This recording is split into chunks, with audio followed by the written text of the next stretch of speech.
Bonjour à tous, on se retrouve pour le staroscope pour les Gémeaux et les ascendants Gémeaux pour le mois de mai. Alors, on va commencer tout de suite avec la première carte qui est la carte de l'énergie du mois. Alors, on a la carte, on a la carte de l'argent. Alors l'argent, bien entendu, parle d'argent simplement, mais ici en position d'énergie, elle témoigne en tout cas d'une grande générosité. Vous allez vous montrer généreux. Peut-être que vous allez vous sentir à l'abri en fait de problèmes matériels, financiers. Ça peut être une générosité sur ce point de vue-là. Peut-être ici que, en tout cas, s'il y a une attitude à adopter ou un conseil à donner, n'oubliez pas que c'est une carte foncièrement positive, donc elle fait référence en fait au confort matériel. Donc c'est pour ça que j'insiste avec cette positivité que vous allez avoir, cette positive attitude que vous allez avoir tout au long du mois de mai, grâce à ce confort qui vous est offert en fait. Donc vous devez bien profiter de cette période en tout cas. C'est une période vraiment prospère, certainement pour envisager de nouveaux projets aussi. Ça va vous donner une belle énergie. La réussite devrait être au rendez-vous. Donc ayez confiance en vous. Ça, vous pouvez avoir confiance en vous à ce niveau-là, mais vous allez avoir confiance en vous de toute façon ce mois de mai. N'oubliez pas d'être opportuniste, attention, hein, sans toutefois tomber dans, comment on peut dire ça, tomber dans la déplaisance, hein, par exemple. En tout cas, exploitez tant que possible cette période, parce que c'est une bonne période, surtout côté matériel pour vous. Donc profitez-en, profitez de l'instant présent. Soyez optimiste, c'est une carte très positive, vraiment j'insiste. Elle indique la générosité, la richesse d'idées, la richesse de projets, l'abondance de projets quoi. Peut-être que vous serez plein d'idées, peut-être qu'il y aura beaucoup de projets. En tout cas, il y aura un joli confort matériel, soit matériel ou financièrement. Voilà. Donc, bon, alors faut pas oublier que l'argent ne fait pas le bonheur, bien évidemment. Mais il faut pas oublier non plus qu'elle y contribue quand même beaucoup. Hein. Il faut quand même pas se le cacher. Hein. Donc voilà, vous pourrez envisager de nouvelles choses en tout cas avec ça. Alors ensuite, côté sentimental, ouais, sentimental, familial, etc.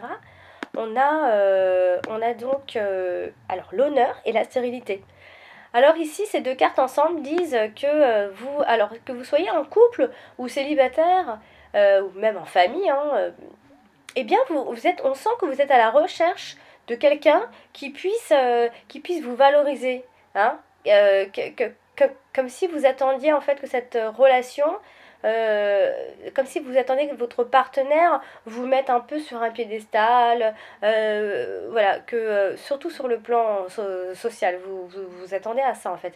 Sauf que bon, faudra pas trop compter sur ça parce que si on compte que sur ça, votre relation va devenir superficielle et vide de sens.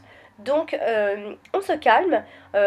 Si vous êtes en relation, ne cherchez pas toujours plus ou quelque chose, euh, l'impossibilité par exemple, parce que dans le couple, il n'y a pas que la superficialité de montrer que tout va bien, que tout est beau. Voilà, il y a aussi la profondeur des sentiments, etc. Ça, il faut pas l'oublier. Vous êtes parfois un peu dans la valorisation. Je veux être valorisée. Je suis avec quelqu'un de bien. Il m'aime, il me valorise. Il faut arrêter un peu avec tout ça, il faut se calmer, et parce que vous, en tout cas, si vous recherchez, vous ne l'aurez pas, et avec la carte de la stérilité à côté. Donc on se calme, que vous soyez célibataire, si vous recherchez ce type de personne, et ben ce sera simplement superficiel. Alors vous aurez une relation superficielle, parce que sinon ça ne marchera pas. Comme je dis, ce sera vide, il n'y aura rien à l'intérieur, ce sera que l'image que vous donnerez. Donc faire attention à ne pas penser seulement à l'éthique. Donc voilà.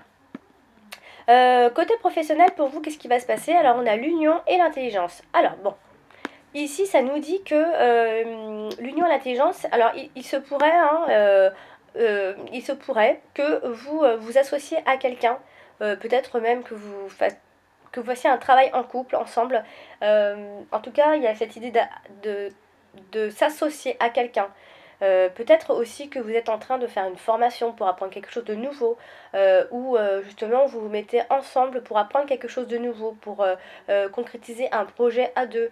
Euh, voilà, il y a cette idée, donc union, hein, de s'associer, donc, et, mais elle peut aussi dire que vous pourriez éventuellement faire une rencontre sur le lieu du travail aussi. Il faudra ouvrir les yeux, ou peut-être que ça va simplement vous tomber dessus, mais il y a cette idée-là. Alors c'est soit vous avez le projet de vous mettre à deux, d'apprendre quelque chose à deux, de vous former à deux, de former quelque chose. En tout cas, on voit ici cette idée de s'unir. Voilà. Et on voit ici que vous pourriez aussi, si dans d'autres cas, reprendre des études, faire un stage, passer un examen. En tout cas, il y a quelqu'un à côté de vous, alors soit qui fait la même chose que vous et du coup vous vous associez, ou vous avez un coup de cœur pour cette personne. Ça peut être plus, ces trois choses-là en fait, donc selon ce que vous vivez, hein, c'est à vous d'y trouver le message. Voilà. Donc c'est plutôt positif, parce que quoi qu'il en soit, que vous soyez en recherche d'une nouvelle formation, etc. On voit ici que sur votre lieu de travail, vous y apprenez de nouvelles choses. On vous proposera certainement une nouvelle formation, ou acquérir d'autres nouvelles connaissances. Voilà, mais n'oubliez pas qu'ici il y a cette idée d'association. Vous avez ce projet de vous associer ou de travailler avec peut-être votre amoureux ou votre amoureuse. Voilà, voilà. Donc, et puis pour terminer, on va parler donc financièrement. Et ben, financièrement, on a l'entreprise et les pénates. Alors, c'est plutôt positif, parce que ici, ça nous parle d'un succès financier. Donc on revient, enfin, c'est vrai que ça communique pas mal, parce que en première carte on avait l'argent. Donc c'est vrai que l'argent, côté matériel, etc., il y a un vrai succès financier pour vous, hein. Alors il y a un objectif qui est viable et prospère, hein. Donc il y a des objectifs qui sont fixés, ou peut-être que vous étiez fixés, et bon, bah, ça se confirme bien.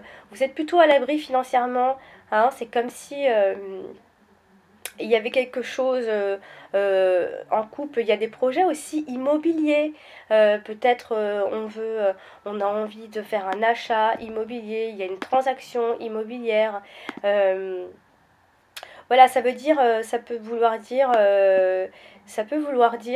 que voilà, en tout cas, c'est vrai qu'il y a cette idée d'acquisition d'une maison ou d'un appartement. Il y a quelque chose dans l'immobilier. En tout cas, n'ayez crainte, vous n'avez pas trop de soucis financièrement ce mois-ci. Vous allez plutôt bien loti, quoi. Franchement, super. Donc voilà pour vous, mes chers Gémeaux. J'espère vous avoir éclairé. Donc voilà. Et ben n'oubliez pas de regarder votre ascendant pour avoir des informations supplémentaires. Donc voilà. Et bien je vous remercie pour votre écoute, et je vous dis rendez-vous au mois prochain. Au revoir.